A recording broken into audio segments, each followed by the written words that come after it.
Hello everybody! Olá pessoal, estamos juntos em mais um CADEF. CADEF Conhecimento Além da Dimensão Física. CADEF de número 154. Muito bem. A semelhança do senador romano Públio Lentulus, o fariseu, o doutor da lei, o responsável pelo sinédrio, Nicodemos que aparece apenas 3 vezes nas Escrituras. Num primeiro momento, junto a uma conversação com Jesus, num segundo, na festa do tabernáculo, no terceiro, na crucificação, no Gólgota, no Monte da Caveira, e posteriormente, no sepultamento do corpo santo do Senhor Jesus, junto com José de Arimateia. Ele então chega na calada da noite, porque sabia que Jesus Cristo estava ali orando. E chega com a mente conflituosa, com os pensamentos trancafiados nas problemáticas insolúveis. Ora, mas ele era doutor e não conseguia lograr aquelas perturbações que iam em seu quadro íntimo.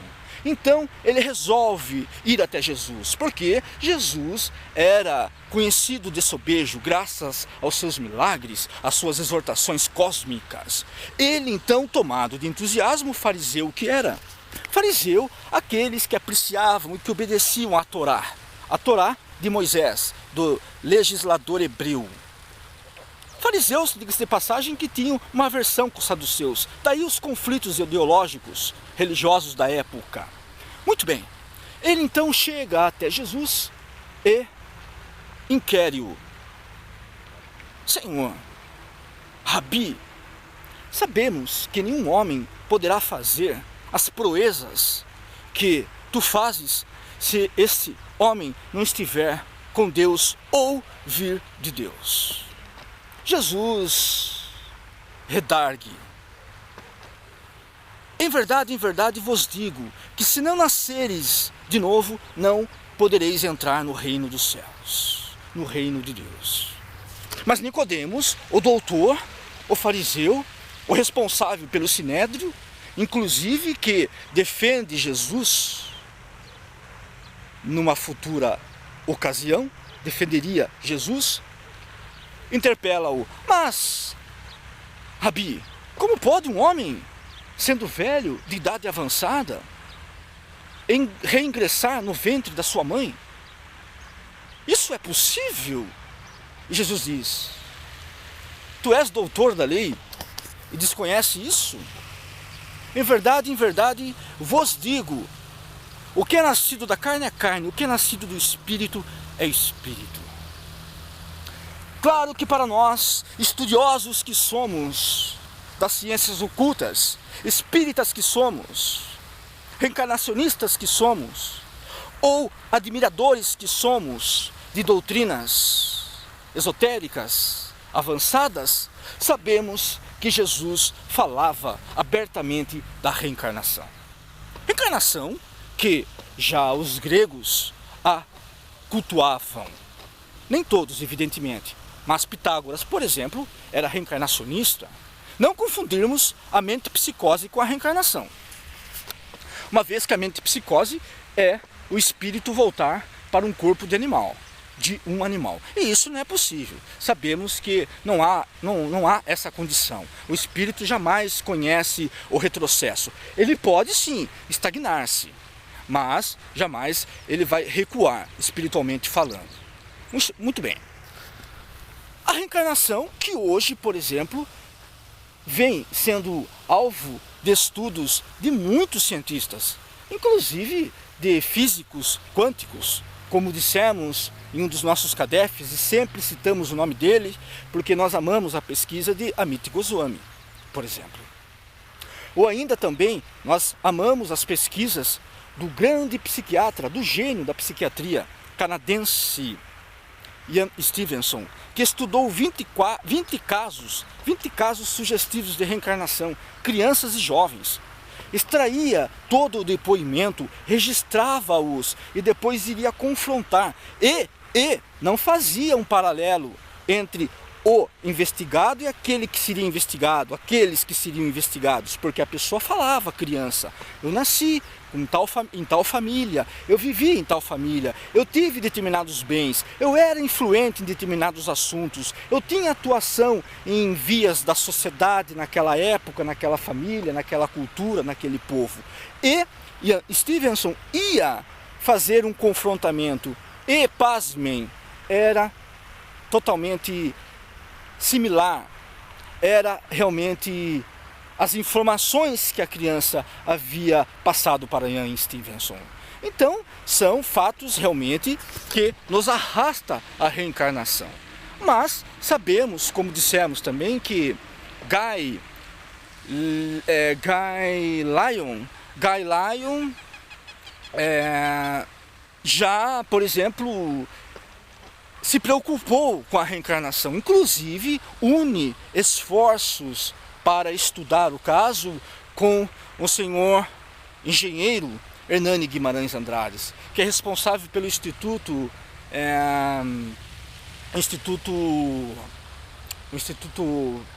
de Pesquisas Psicobiofísicas. Então, nós sabemos que a reencarnação é um fato. Mas, se a reencarnação é um fato, Jesus asseverou a reencarnação junto a Nicodemos, embora no século IV a rainha Eudóxia extirpa, e depois isso se oficializa no segundo concílio de Constantinopla, em 553. Claro, o fato de você virar as costas para o sol não quer dizer que ele não exista. O fato de você querer parar de respirar não quer dizer que o ar vai deixar de existir, porque você quer parar de respirar, você não acredita no ar. Isso seria uma infantilidade muito grande. Então, sabemos que a reencarnação ela é uma realidade incontestável, atestadas por grandes feitos científicos, por grandes homens, por ícones da ciência. Muito bem, basta nós traçarmos as nossas investigações para averiguarmos isso tudo. Certo, mas qual é a finalidade da reencarnação? Há um número, há um limite para eu reencarnar? Por exemplo, eu tenho que reencarnar 20 vezes, 40 vezes? Eu posso reencarnar em outros planetas, em outros orbes? Qual que é a ideia? Como que funciona essa história aí? É claro que a reencarnação, o único objetivo da reencarnação é fazer com que o espírito avance em sua marcha evolutiva. Nós reencarnamos para acelerar as nossas potencialidades internas. Nós não conseguiríamos, por exemplo, desenvolver a paciência, a resignação, a benevolência, a caridade, a solidariedade, a fraternidade, o altruísmo, se nós estivéssemos na erraticidade, no plano espiritual, no plano astral. Nós precisamos enfrentar as dificuldades do dia a dia, a relação. Dr. Reinaldo fazendo uma análise da relação, relar, atrito, ação do atrito, relacionar, acionar a relação. Então nós temos que acionar a relação, relacionar uns com os outros para que nós cresçamos. Porque aqui na dificuldade, quando você reencarna, você consegue desenvolver as potencialidades interiores. Ao passo que se você ficar lá no plano espiritual, você não vai conseguir fazer isso. Você não vai conseguir, por exemplo, desenvolver as potencialidades que lhes são próprias, as potencialidades divinas que Deus incutiu no interior de cada um de nós. Então a reencarnação está aí para que nós avancemos, para que nós conquistemos progressos no espírito. Agora, há um número para reencarnarmos? Não, evidentemente que não há um número. Ela pode ser ilimitada. A reencarnação é alvo de estudo de Allan Kardec, está no Livro dos Espíritos, na questão 166 seguintes. Vale a pena dar uma olhada, no capítulo 4º do Livro dos Espíritos, 166 seguintes. Então, nós não temos um número estabelecido. O espírito reencarna segundo a necessidade, ou pode reencarnar como missão. Ele não precisa mais reencarnar porque ele escapou da sansara dos hindus, ele escapou da ilusão da reencarnação. Ele não precisa mais da matéria, mas mesmo assim, ainda ele experimenta para acelerar o progresso de seus irmãos. É os famosos missionários, messias, os grandes profetas, os grandes líderes religiosos. Eles não precisam, em hipótese alguma, mas eles vêm, eles reencarnam justamente por amor, para acelerar aí o progresso da humanidade. Muito bem, e nós podemos também, claro, reencarnar em outros orbes, em outros mundos, evidentemente que sim. Por quê? Porque à medida que você vai evoluindo, que você vai expandindo o seu conhecimento, você não precisa mais, por exemplo, repetir algumas experiências. Você pode então ser convidado para reencarnar no mundo superior, para que outros valores acordem em você. É isso, é a lei da reencarnação. Na verdade, a reencarnação, ela é um prêmio de Deus, é uma oportunidade, e ela fortalece os laços consanguíneos, por exemplo. Alguns acreditam, mas poxa, quantos pais tereis? 10, 20? Vai ficar uma confusão de pais? Que história é essa? Que confusão? É melhor ainda, porque quanto mais pais nós tivermos, mais ainda vamos amar os espíritos. Porque quanto mais irmãos tivermos, laço no seio da reencarnação, nos laços consanguíneos, mais teremos condições de nos identificarmos no espaço. É claro, isso é evidente que sim. E além do que, a reencarnação, ela é uma oportunidade de uma reaproximação. Aquele que você feriu, que você lesou, que você machucou de uma certa forma, você é convidado a reaproximar-se dessa pessoa pelos laços da reencarnação. Então, é uma misericórdia de Deus. Emmanuel chega a falar, até citam eles como o senador romano, o Públio Lentulus, aquele que, por exemplo, foi encontrado um grande documento, inclusive a Igreja Católica é detentora desse documento, um documento que relata Jesus Cristo, fisicamente falando, e é Públio Lentulus que relata Jesus Cristo, um documento que está no poder do Vaticano. E Públio Lentulus, que hoje é Emmanuel reencarnado, que conta 16 anos, ele fala que a reencarnação é quase um perdão de Deus, quase um perdão de Deus para nós. A oportunidade do recomeço sempre. É isso, esse CADEF está preocupado com a reencarnação. Sabemos que a reencarnação é necessária para que o espírito evolua, para que o espírito cresça. Ok, meus amigos? É isso, é um CADEF, é uma troca de ideias, ok? Estamos juntos em futuros CADEFs, em nome de Deus. Você não faz parte ainda do CADEF no Facebook, meu caro? Então venha com nós. Não perca tempo não, cara. O CADEF é muito forte, o CADEF não é daqui, o CADEF é das alturas. Tem uma equipe de espíritos muito evoluídos que dirigem o CADEF. Espíritos muito abalizados, espíritos de alta envergadura que dirigem o CADEF. Sabe por quê? Porque o CADEF é composto por milhares de pessoas. Repeat man, milhares de pessoas, muitas pessoas. O CADEF não é composto por dezenas ou centenas, é composto por milhares de pessoas. E lá no Facebook, o CADEF do Facebook vem promovendo grandes milagres, entre aspas, porque não existe milagre. Um dia eu vou falar sobre isso, podemos falar sobre isso, né? Num dos futuros CADEFs. É a questão, inclusive, é alvo de estudo do livro Obras Póstumas de Allan Kardec, publicado em 1890, O Milagre. Então nós temos que entender o que é milagre, etc e tal. E o CADEF vem realizando verdadeiros milagres, transformações, transformando a vida de pessoas, depoimentos surpreendentes, pessoas que pararam de fumar, de usar droga, de beber, pessoas que estão mudando interiormente, estão entendendo o objetivo da reforma íntima. Ou seja, é extraordinário. Se você não faz parte ainda, eu vou deixar o meu link embaixo. Venha ser meu amigo. Eu adoro quando você vem ser meu amigo. Adoro, de verdade, de coração.